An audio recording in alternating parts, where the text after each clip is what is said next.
Memasuki hari-hari akhir Ramadan, pada tempatnya kita melakukan introspeksi, pada tempatnya kita melakukan evaluasi.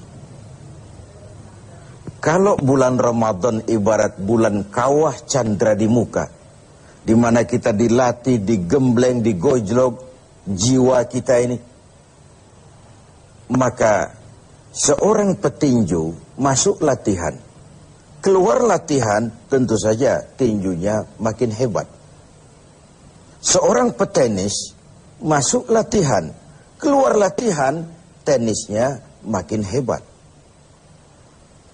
Itu atlet.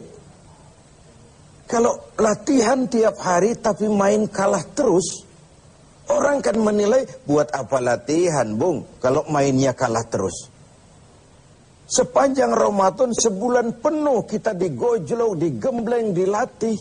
Untuk apa? Menghadapi hidup 11 bulan sesudahnya.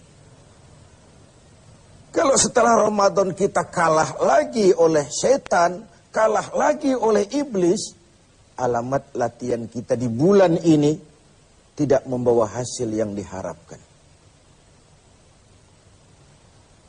Nah, sebagai bagian dari introspeksi itu, pada kesempatan ini, saya ingin menyampaikan sebuah hadis yang memberikan gambaran kepada kita bahwa lagi-lagi ibadah pada dasarnya merupakan satu totalitas, satu keutuhan, yang satu berkait dengan yang lain.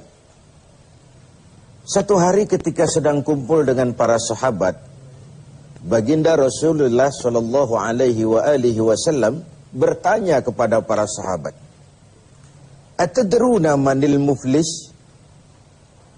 Sahabat-sahabat sekalian, kalian tahu siapa sih orang yang bangkrut itu? Orang yang sial, orang yang tidak beruntung, siapa mereka? Bangkrut, sial, tidak beruntung, merugi. Kalimat yang kita mendengarnya saja sudah risih, apalagi mengalaminya. Semua kita ingin menghindar dari kebangkrutan, kerugian, kesialan. Nah, Nabi bertanya itu kepada sahabat, tahu nggak kamu siapa orang yang bangkrut, orang yang sial, orang yang tidak beruntung? Macam-macamlah jawaban para sahabat ketika itu. Ada yang menjawab, ya Rasul, al-muflisu fina man la dirham lahu wala mata'. Menurut pendapat kami ya Rasul, orang bangkrut, orang sial, orang tidak beruntung itu man la dirhamalah, ma la dirhamalah, orang yang tidak punya uang dan tidak punya harta. Apalagi mau lebaran macam begini, orang yang tidak punya uang dengan orang yang punya uang, janganlah gaya hidupnya, gaya jalannya saja lain. Uang tuh katanya raja, katanya. Lidah yang paling fasih untuk bicara, uang.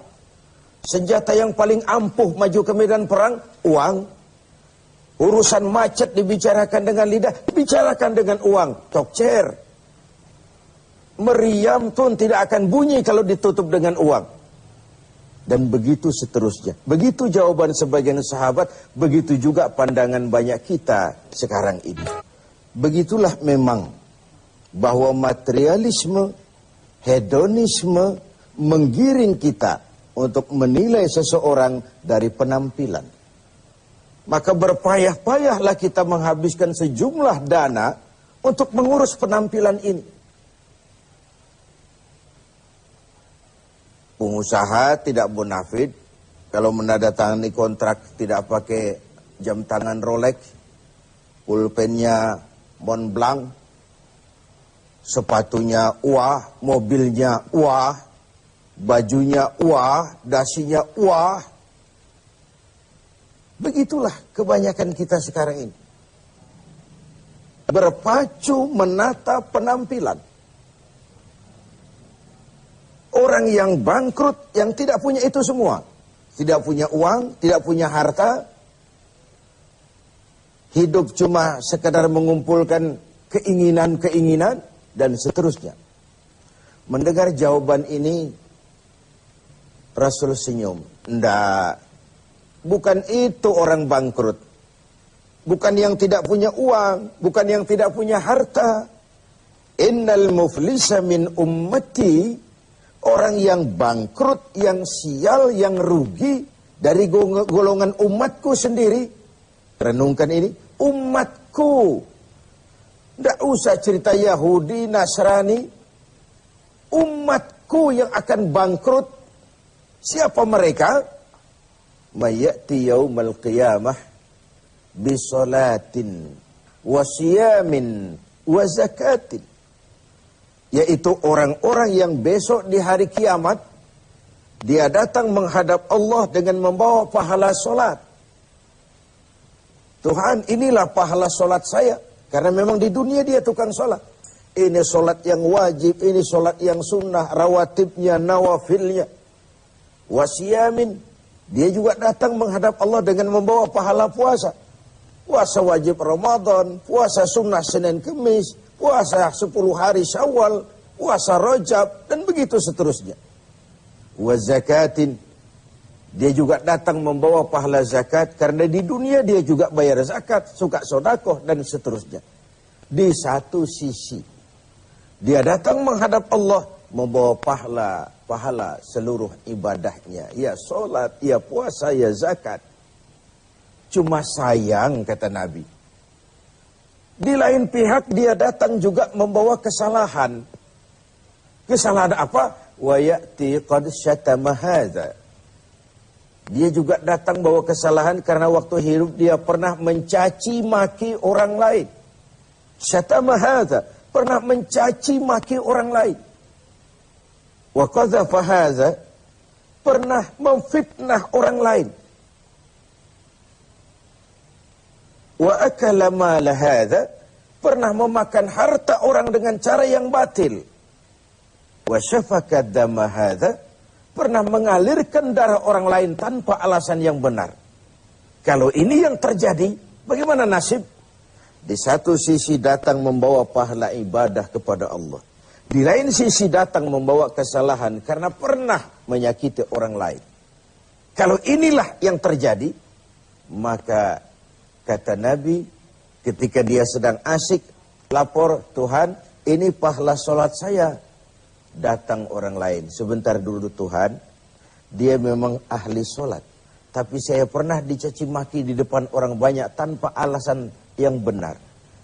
Hancur hati saya. Di dunia saya tidak bisa menuntut dia karena posisinya lebih tinggi. Di sini saya menuntut keadilan. Benar orang ini pernah kau caci maki? Ya Tuhan. Tanpa salah? Ya Tuhan. Cuma untuk menunjukkan prestasimu sebagai orang besar, orang berpengaruh, orang berwibawa. Enak saja kau caci maki orang di depan orang banyak? Ya Tuhan. Sini, pahala sholatmu berikan kepada orang yang kau caci maki itu. Pahala sholatmu berikan kepada orang yang kau caci maki itu. Lalu, Tuhan inilah pahala puasa saya. Datang lagi orang, sebentar Tuhan. Dia memang tukang puasa. Tapi saya pernah difitnahnya. Tercoreng arang di dahi. Rusak nama saya. Hancur privasi saya. Saya tidak bisa kemana-mana lagi dalam hidup ini. Saya menuntut keadilan karena di dunia saya tidak berani. Benar kau pernah fitnah dia? Ya Tuhan. Kau tahu lidah itu kecil bentuknya, besar akibatnya. Akibat ulahmu memfitnah dia, hancur namanya, tercoreng arang di dahinya. Kemanapun dia pergi tidak sanggup lagi mengembangkan diri. Ya Tuhan.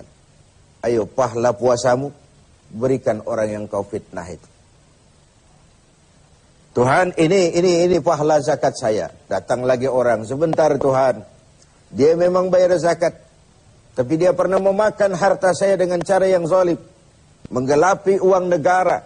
Menggelapi uang anak yatim. Menggelapi uang wakaf dan lain sebagainya. Di dunia tidak ada yang bisa menuntut. Karena dengan uangnya dia bisa menyumpal hakim. Dia bisa beli keadilan. Dia bisa beli hukum. Karena kata orang di dunia banyak pengadilan. Tapi sulit mencari keadilan. Pengadilan banyak, keadilan yang sulit.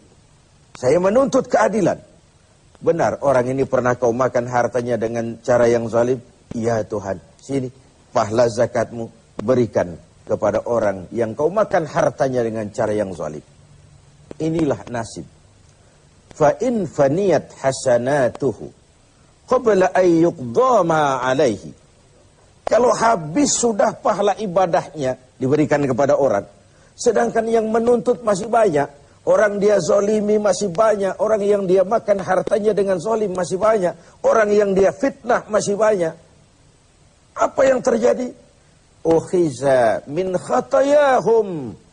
Kesalahan dan dosa orang yang dia fitnah, dia caci maki, dia makan hartanya, diambil, diberikan kepadanya. Dan pada akhirnya, summa turihatin nar. Diberikanlah dia, dilemparkanlah dia ke neraka. Sudah pahala dipreteli, dosa diberikan pula. Ini kan bangkrut. Ini kan sial namanya. Ini kan tidak beruntung namanya. Ibarat orang dagang, sudah modal habis, tagihan utang masih datang terus. Wajar kalau akhirnya kita terkena perkara. Oleh karenanya, kita melakukan introspeksi, evaluasi. Sudah baik hubungan kita kepada Allah di Ramadan ini? Alhamdulillah. Mari kita melirik bagaimana hubungan kita dengan sesama manusia. Semoga evaluasi ini memberikan sebuah arah yang memperbaiki hablum minallah dan hablum minan nas kita. Hubungan vertikal dan hubungan